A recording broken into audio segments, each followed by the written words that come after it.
So you have 15 minutes to present. After the presentation, you'll have a seat and we'll ask you some questions. Okay. You can start now. Good afternoon, professors. Good afternoon, classmates. Welcome to my presentation. Today, I'm going to talk about my research project, which is titled The Use of Block-Based Activities to Improve Adult Students' Writing Skills at UST Santiago. This is part of Seminario y Práctica Education, whose advisor is Patricio Villa Castillo. Let's start. In relation to the statement of the research problem, I'm going to talk about a little bit of what were the elements that I observed at the beginning of my internship, and also the treatment I used and why I decided to use it. Okay? So the first thing that I identified in my internship was the fact that students, when providing written ideas in relation to ideas, perceptions, etc., regarding a specific topic, they lacked of cohesion and coherence. Okay?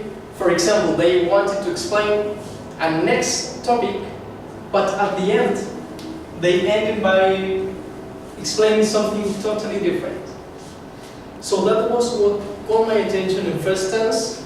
And in second place, I wanted to implement the use of technology inside the classroom in order to make something new. For that reason, I created the blog, which was titled World of Words. And here is the representation of one of the activities I performed with my students. Okay, so these activities were carried out in 5 different sessions as part of the post activities in every lesson, so that I could have a general control over students' performance, and I could make sure that students answer the weekly blog at the end of the lesson. In relation to the pitching knowledge, this constitutes the core of my research process. Okay, so these authors, for example, the 3 of them were focused on the use of blogs to improve students' writing skills in a school context. Okay? What I found interesting in this was that they used a qualitative approach, and the main goal of those elements was to find out the students' perceptions toward the use of blogs. But that also caught my attention because I thought that it wasn't enough to demonstrate a general idea or to generalize that the use of blogs is really effective to improve students' writing skills. Okay? On the other hand, this author intended to find out the effects of blogging on EFL writing achievement. Okay? And the difference of this author in relation to the previous ones was the fact that this used a different approach. He used an experimental approach. So he had a control group and an experimental one to provide the great difference among them. But the findings finally revealed that the difference were totally slight, or really slight in relation to one group to the other. So I wanted to implement, first of all, this idea based on a pre-experimental design, and the reason why I chose the quantitative approach was to generalize the results in terms of quantify the results. So, as you can see here, I have my research questions, my objectives, and my hypothesis. What I intended to do throughout my research process was to determine the effects of blog-based activities on adult students' writing skills at UST Santiago. And in relation to my hypothesis, I had just 2 options: the working hypothesis and the null hypothesis. Okay, so the working hypothesis said that students, at the end of the treatment, their writing skills will be higher than at the beginning. On the contrary, the null hypothesis so the student's writing skill will be the same after the treatment employed. And now, here, it can be possible to observe. It is possible to observe the main elements that drives my study, which are block-based activities and the use of all in the classroom. Okay. So according to these authors, the concept of blogs is defined as a web platform that is used to provide students thoughts, not just students, but people thoughts, ideas in many issues, in many areas. But in this case, blogs were used with academical or educational purposes, as the same as the use of code, which according to these authors is defined as computer-assisted language learning, which mainly consists of the fact that the teacher introduces the use of technology or electronic devices such as mobile phones, tablets, computer, etc., with academic purposes. So those elements help me to achieve the goal, which was to improve cohesion and coherence, to finally obtain students' writing accuracy. So, as I previously mentioned, the paradigm of my recent project was a positivist one. The design is a pre-experimental one, since my whole group was the experimental group. I didn't have a control one, and the approach is quantitative. In relation to the population sampling, it was carried out at UST Santiago, and the original sample was made up by 23 students. The instrumentation I used in this opportunity through the whole process were basically the application of a pretest, the 5 interventions with the use of blogs, a posttest, and finally I used a rubric to assess students' score obtained in the pretest and in the posttest. Here, there is an example of the pretest. Okay? This was adapted to an A1 level according to the sample group, and also was adapted from a TOEIC exam. Okay? In the first part, students had to look at the images and answer, write down what they observed in them. In the second part, it was expected that students provide the relationship among the characters shown in this family tree, and finally, to write down about their favorite celebrity. In relation to the blog, here it is possible to observe one of the activities carried out that is related to family tree.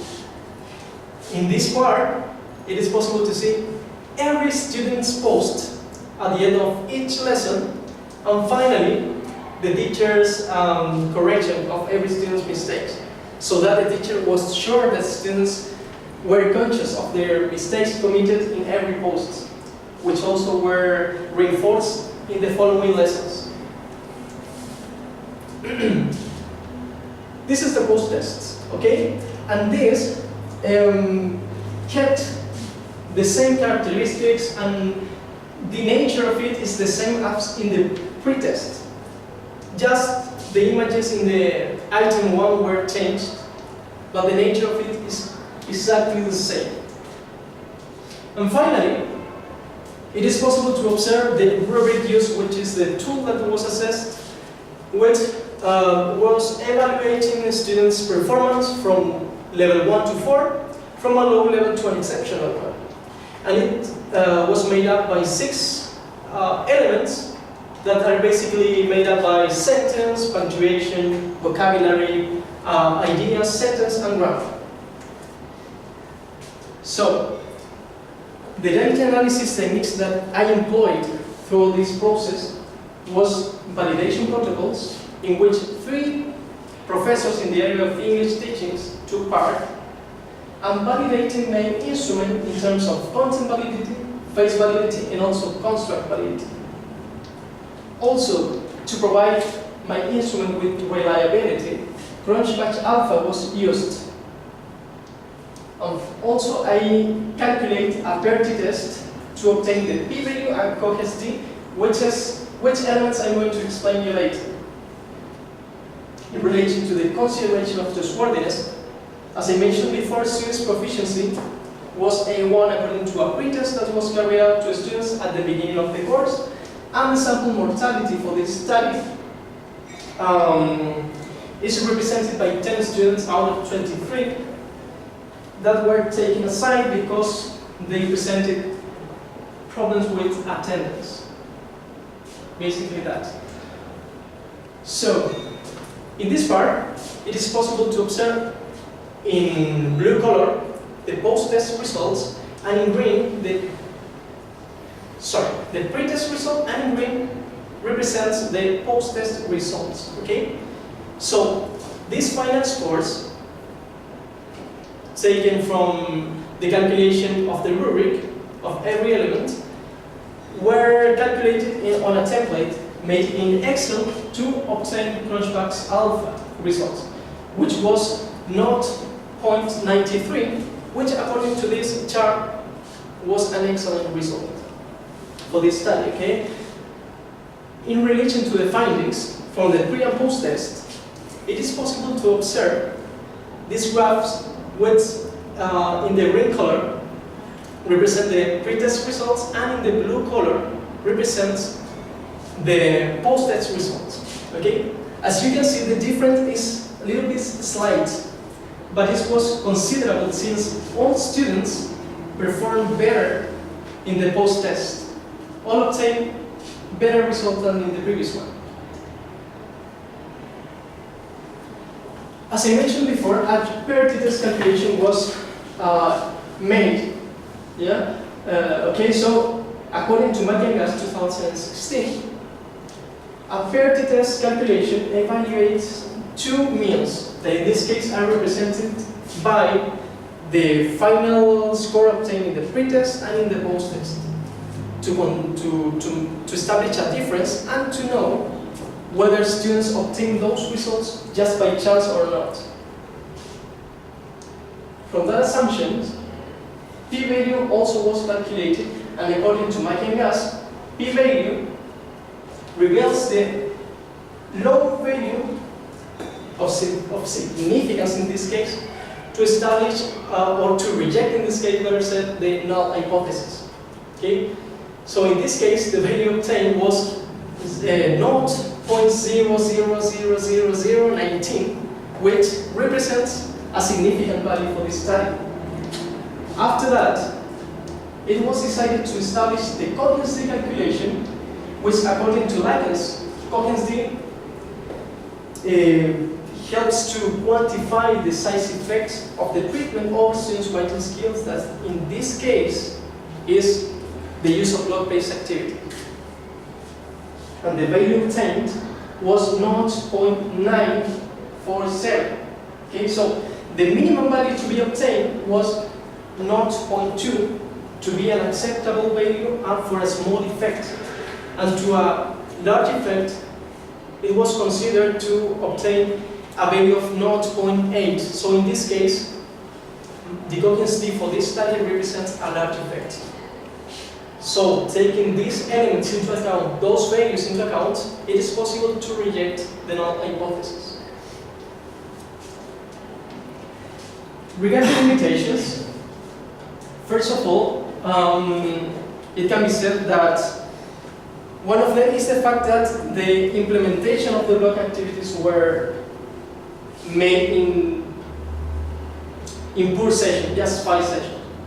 So it also constitutes a future challenges in the research area, as well as the low sample that participated throughout the whole process, which is represented by a 56% in relation to the sample group that participated in the whole process, and on the other hand, a 43.5% is represented by the sample mortality in this case. Okay?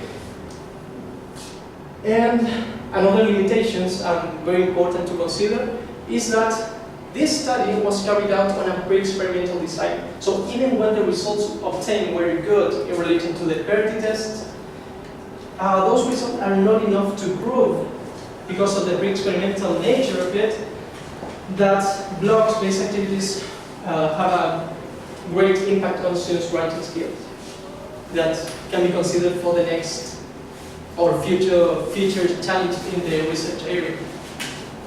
In relation to the contributions, it is worth mentioning that the use of all, in this case, technology inside the classroom was something new that wasn't applied before in this area of writing skills. Okay?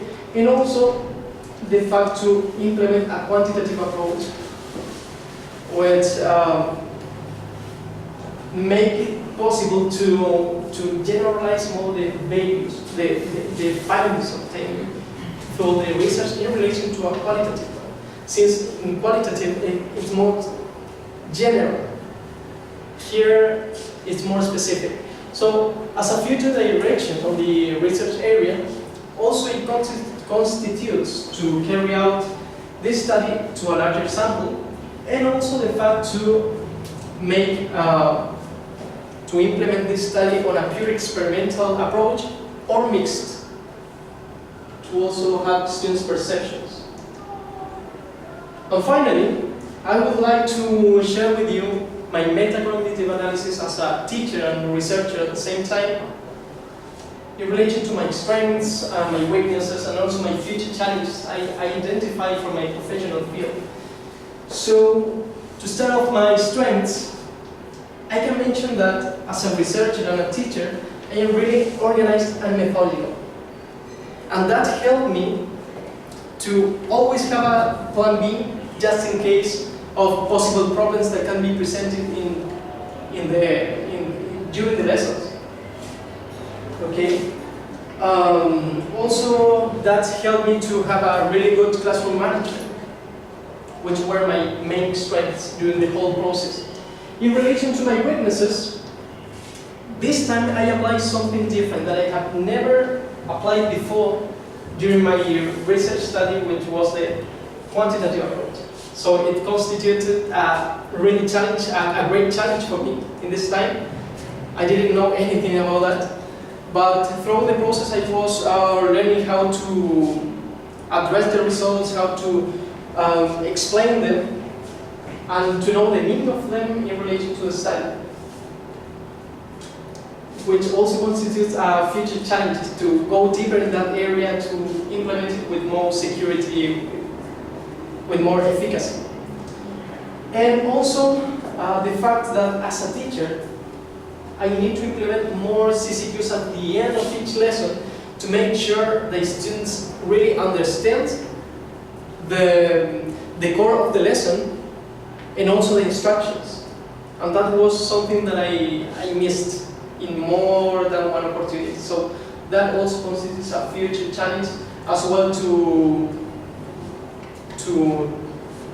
implement the use of technology inside the classroom to work on all in the four skills, not just in writing skills, but to integrate them in the four of them. That was my presentation, and thanks for coming. Thank you very much.